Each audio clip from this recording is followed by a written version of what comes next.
2:30 a.m. at the rusty anchor felt like a held breath.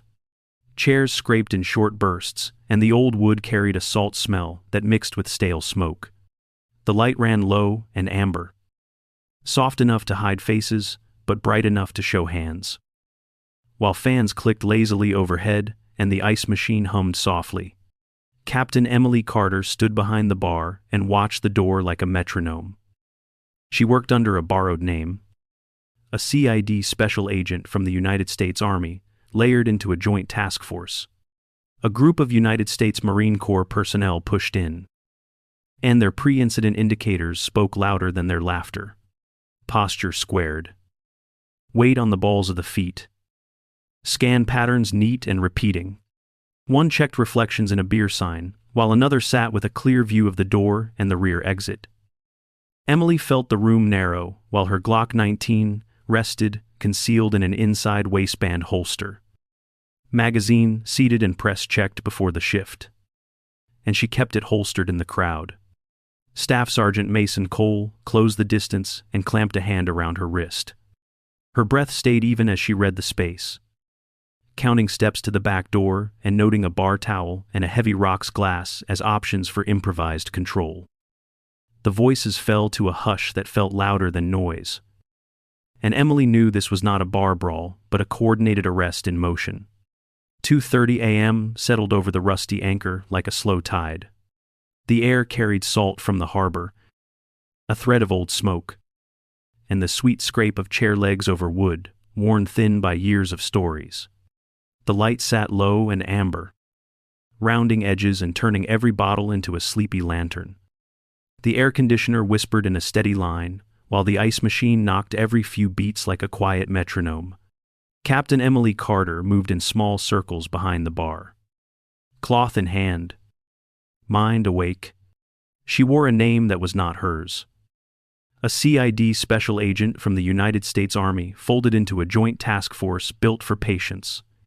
Colonel Laura Bennett ran the task force and kept the lanes clean. Coordination with Naval Criminal Investigative Service, military police, and San Diego Police Department waited in the dark outside, aligned to the rules that come with off-base streets. Emily built the room in layers and watched for the first crease. Posture first, then breathing, then hands that either rest easy or hover like they have somewhere else to be. She tracked shoe patterns around the floor, the shine of rubber across old grain, and the way customers marked territory with a foot on a rung. Scan patterns told their own truth.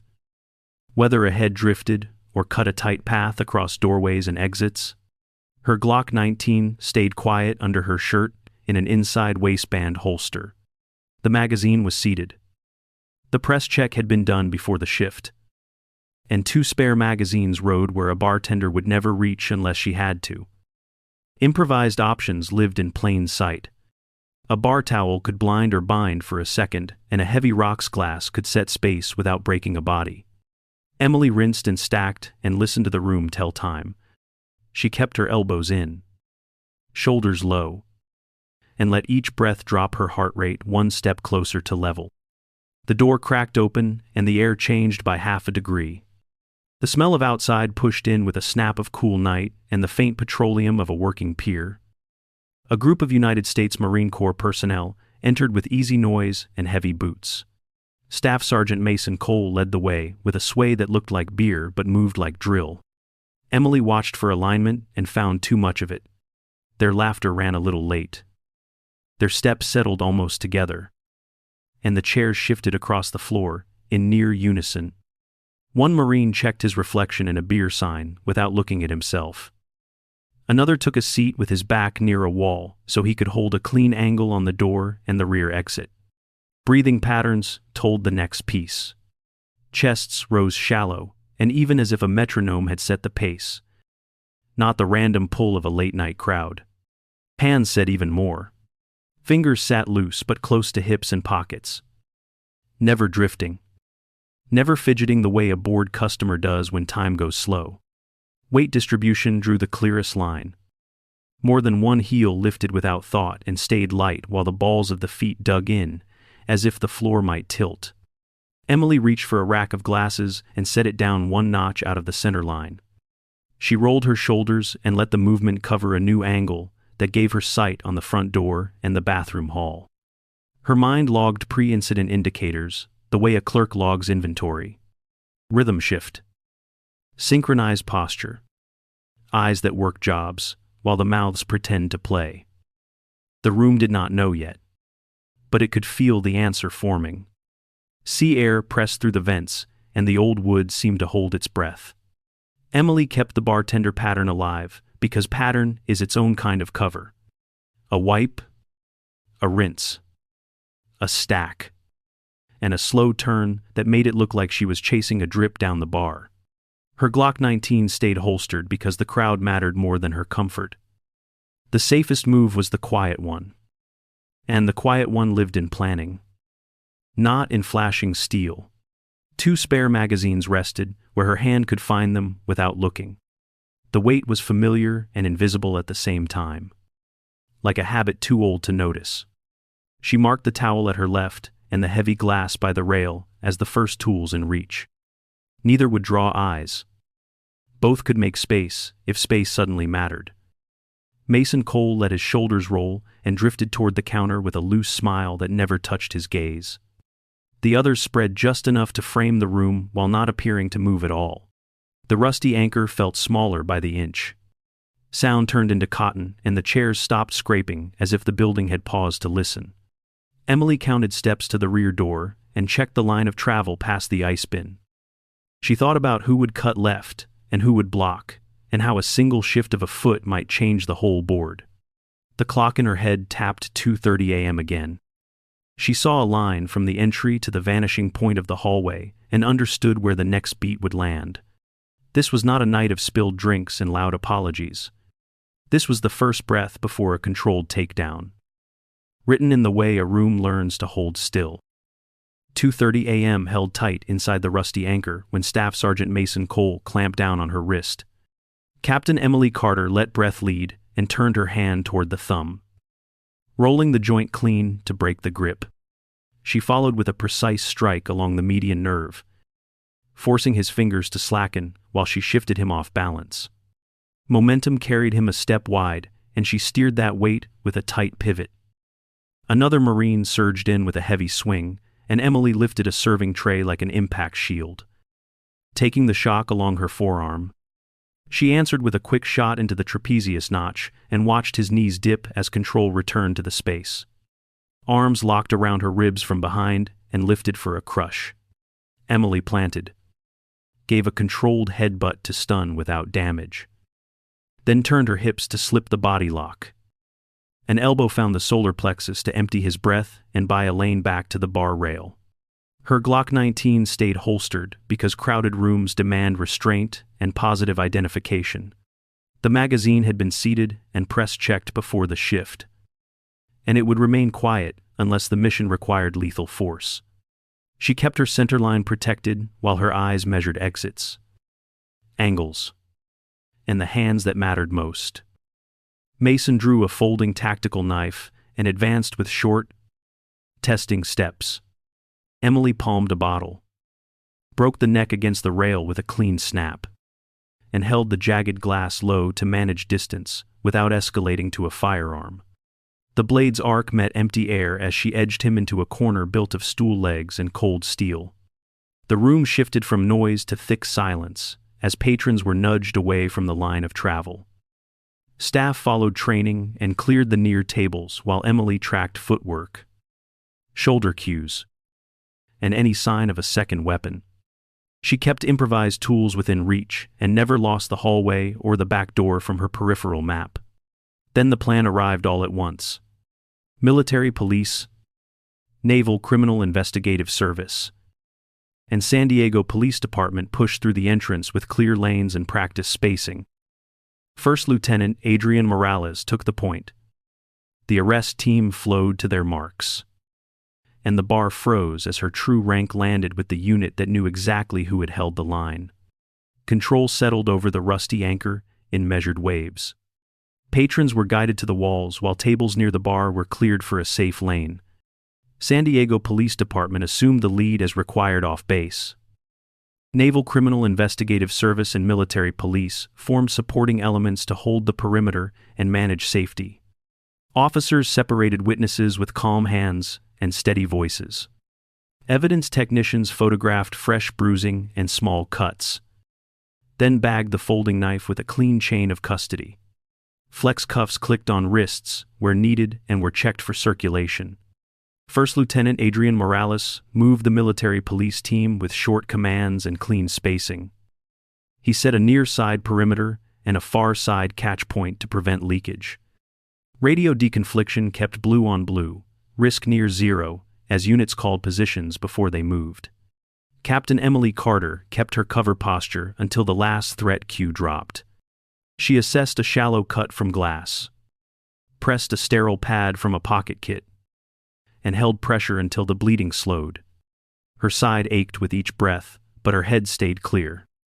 She confirmed that her Glock 19 remained holstered and safe, then handed off a quick statement to the San Diego Police Department lead. Transport moved key individuals to a secure facility for interviews. The bar returned to dull light and low noise, while the joint team shifted to paperwork and logs. At the facility, a medic irrigated the cut and laid a neat line of sterile strips. Emily took water, reset her breathing, and prepared for the briefing that followed. Staff Sergeant Mason Cole sat apart with posture straight and eyes down. His service record read clean across deployments and schools, while several peers showed unexplained deposits that did not match pay records. The pattern suggested manipulation through a false counterintelligence narrative. Mason admitted to being told that an internal sweep was underway and that a bartender was a flagged contact, which fit the tactic of using good Marines as cover for a corrupt flow. Two separate intelligence packets pointed to Colonel Thomas Whitaker from Special Programs Procurement. His name appeared in vendor traffic and in a routing anomaly tied to diverted parts, which elevated the case from street level to policy level.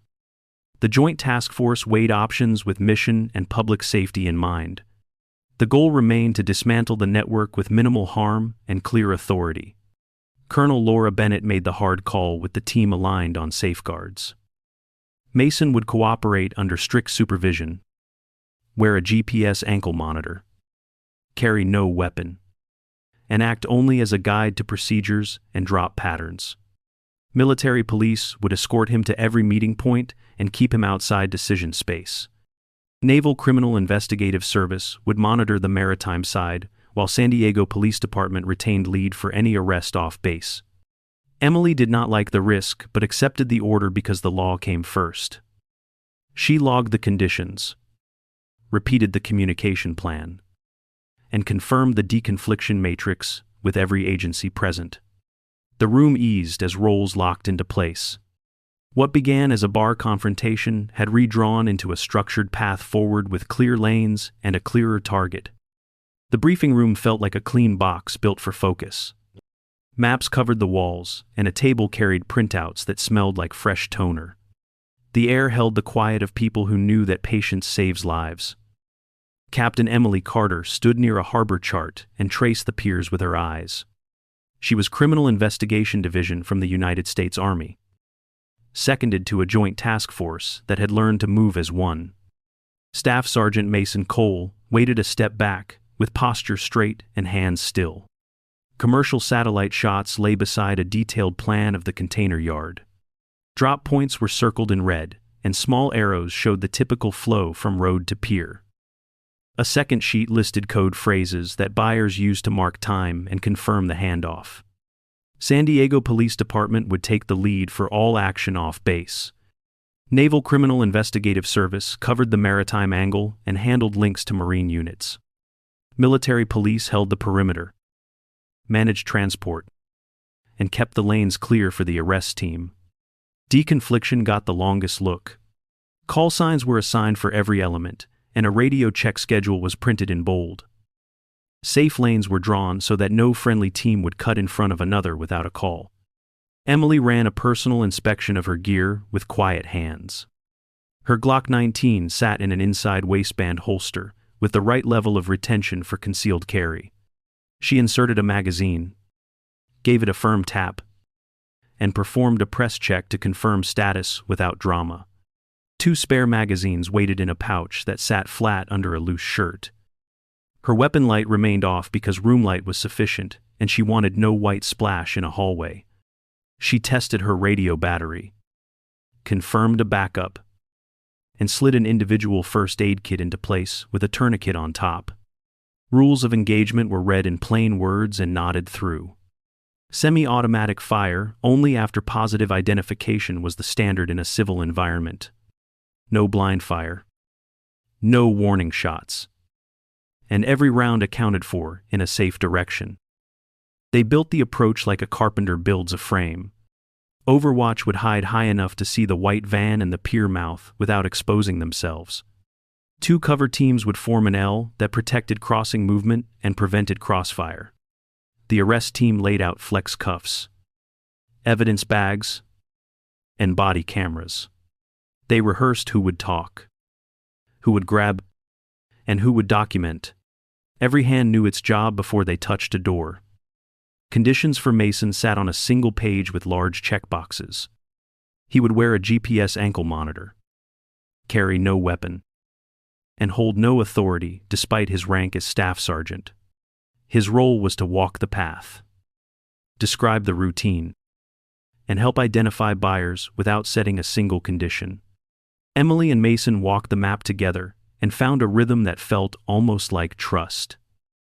He tapped a line that skirted a stack of containers and said nothing, letting his finger speak for the habit of past runs. She nodded and wrote down a short note that marked a choke point near the loading cranes. Colonel Laura Bennett watched the room without raising her voice. The mission was simple as a sentence and hard as a night shift. Take down the network, protect the public, and keep the force within the law. Time spent now would buy calm later. The team practiced radio brevity that would keep the net clear once motion started. Every move had a name and every name had a fallback. Emily marked no shoot lanes on the harbor map and circled the blind side of a warehouse that threw bad light. She traced a clean approach along container row 3 Bravo to 3 Echo and added a small arrow for the final turn toward the pier. Her pencil stopped and she held a quiet promise that this would end with handcuffs and names. The room exhaled as the plan clicked into place. People filed tasks, checked batteries, and sealed evidence kits that would travel empty to the site and return full. The work felt steady, which is the only way a good plan should feel. Mason sat again and folded his hands where everyone could see them. He accepted the rules without pushback and waited for the next instruction. The shift from doubt to function was not warm, but it was real. Emily closed her notebook and looked at the clock on the far wall. 2 numbers met and held like a small drumbeat. She was ready for the night to trade paper for pavement. They left the room with a shared cadence. San Diego Police Department held the lead. Naval Criminal Investigative Service guarded the water. Military police guarded the edges. And the arrest team prepared to move. The plan carried them into the dark with a promise to bring everyone back. Cloud laid low over the harbor and turned the night into a muted dome.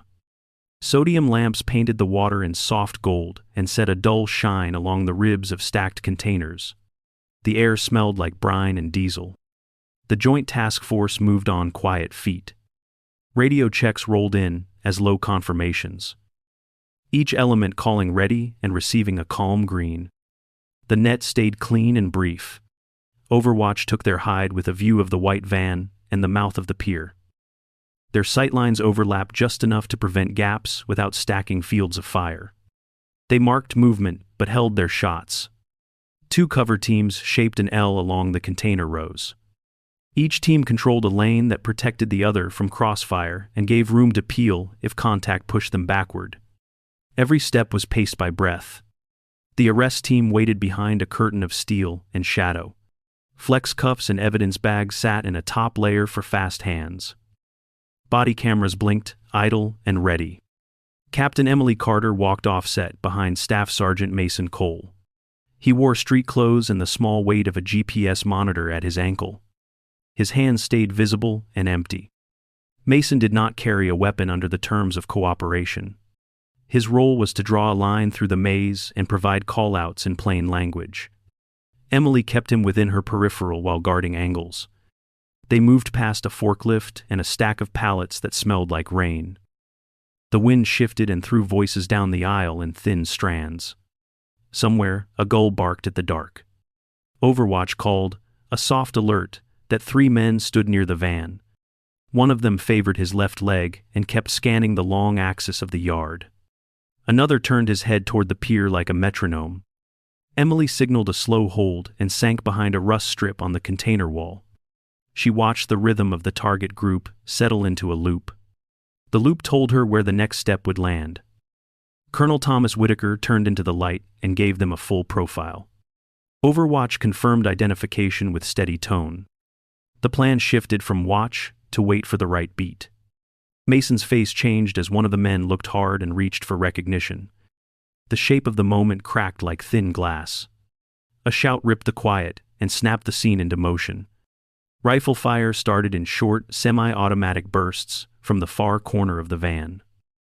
Emily drove to cover and felt rounds ping metal where her shoulder had been. She checked her breathing and kept her head low. She worked from behind hardened steel and built a clean sight picture. Positive identification came first. Then a controlled pair that carried her front sight back to center. She moved her shoulders to break the pattern and denied the shooter a repeat. Clock directions solved the talking problem. She sent a call that placed 2 shooters at 2 o'clock and 30 yards. Tucked behind pallets.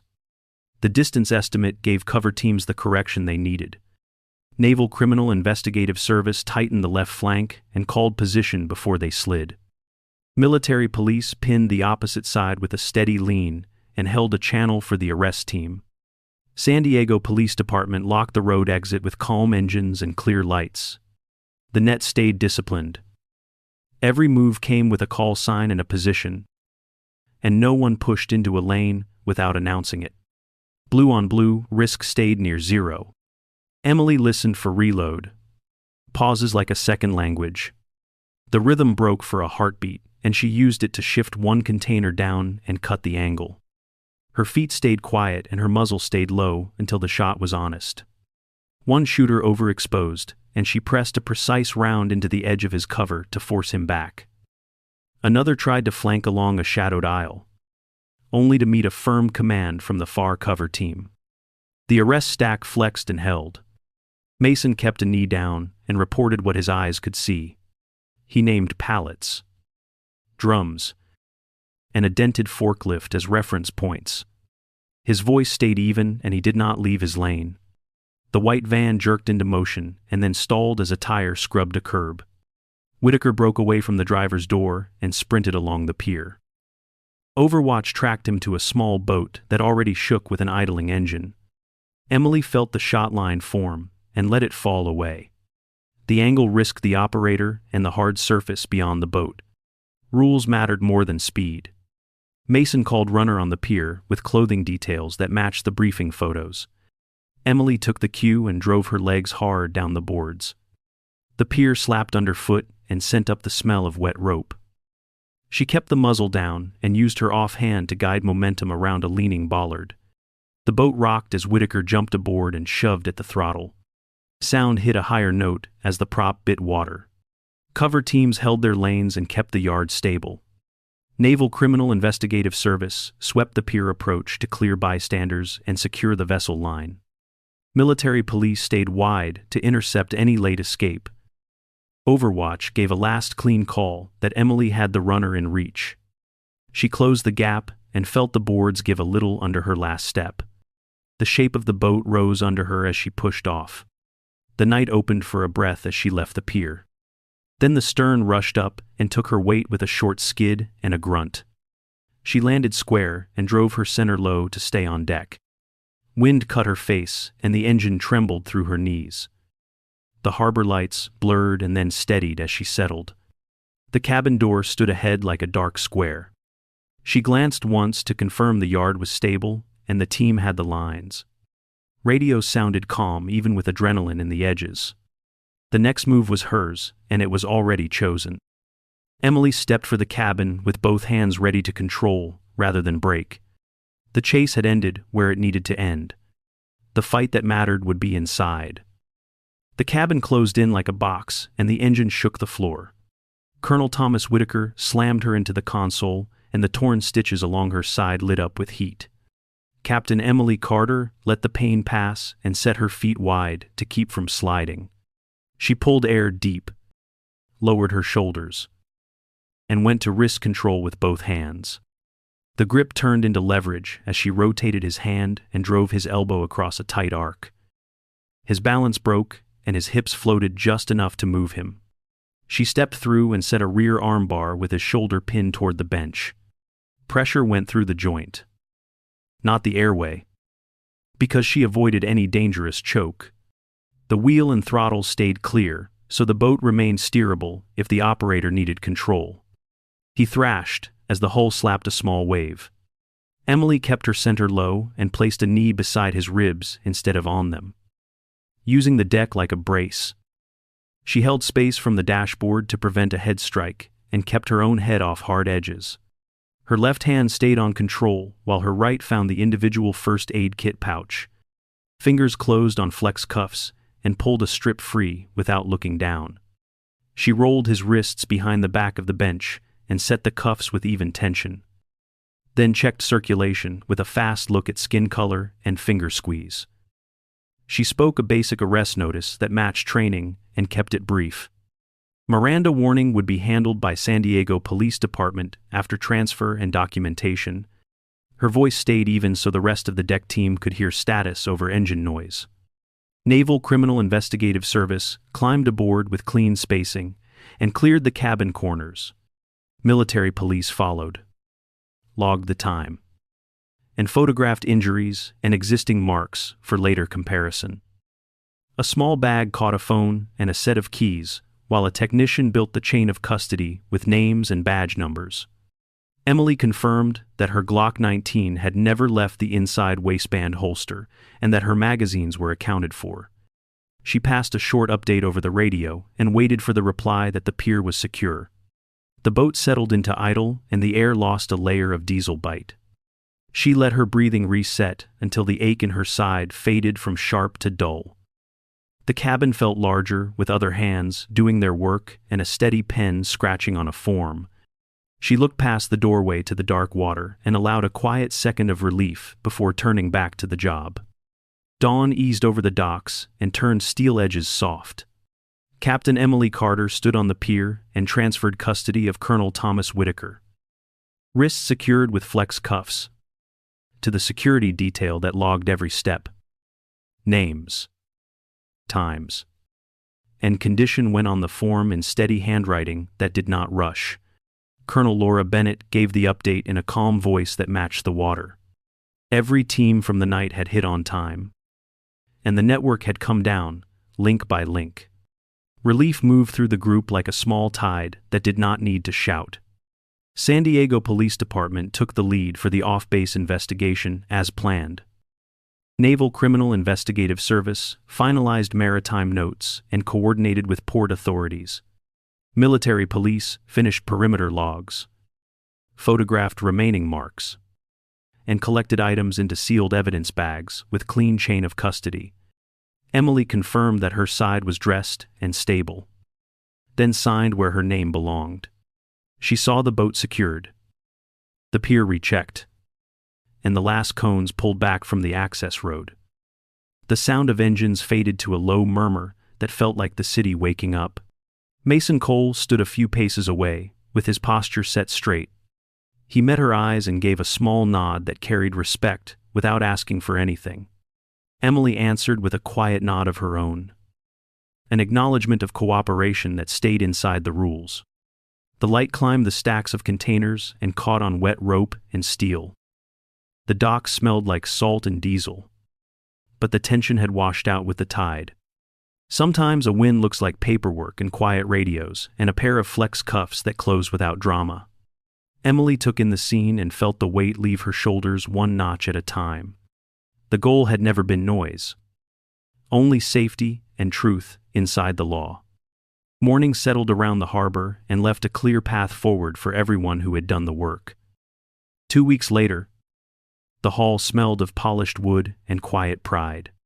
Captain Emily Carter of the Criminal Investigation Division, United States Army, stood at attention in a uniform, pressed to a clean edge. Major General Diane Haverford pinned the Army Commendation Medal without the V device as restrained applause rose. Emily heard claps fade and thought about rules honored in the dark, where courage had been discipline, checklists, and patience to choose the safer path. Recognition belonged to responsibility, not a spotlight. She returned the salute, breathed evenly, and carried certainty that victories live in choices no one sees. Outside the facility, Captain Emily Carter of the Criminal Investigation Division, United States Army, closes the file and watches a gentle morning settle. Real courage lives in choices no one sees, steady and quiet. If this speaks to you, share it and follow for more stories of integrity and hope.